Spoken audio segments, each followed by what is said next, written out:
Magandang hapon po sa lahat. Luzon, Visayas, Mindanao, kung sa kayong dako na mundo po tayo nagbabalik dito sa ating YouTube channel, Samuel Soriano TV29, para mag-discuss ulit ng another coins.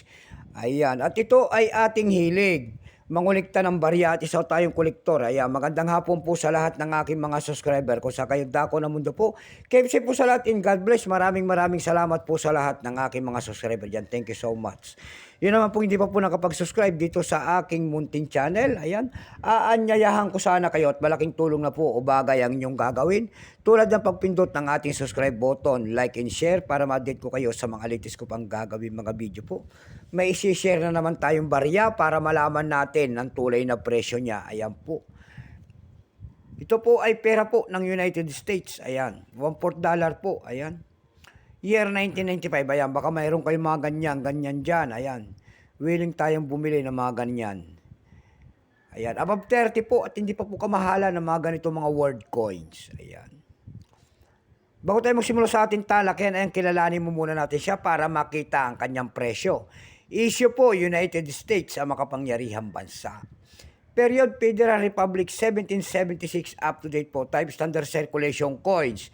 Years 1965 hanggang 1998. Value nito $1 dollar. Currency dollar 1785 up to date po. Composition po nito ay copper glad copper. May bigat lamang itong 5.67 grams. May haba pong 24.26 mm. May kapal po naman itong 1.75 mm. Hugis po. Bilog orientation yan. Coin alignment.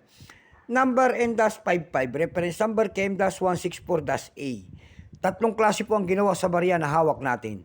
Pero itong hawak natin, ito po ay Philadelphia Mint. Ayan, ito po ay 18%. Kung ilang piraso naman ang ginawa sa barya na hawak natin, ito po ay 104,336,000 piraso po.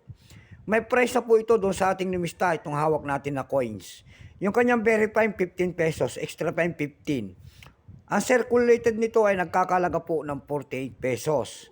Dako naman tayo sa kanyang presyo. Ayan, sa pandaigdigan. Doon sa ating EB.com, nakakita tayo nagbebenta doon ng $7.99. Meron na rin tayo nakita doon na $7.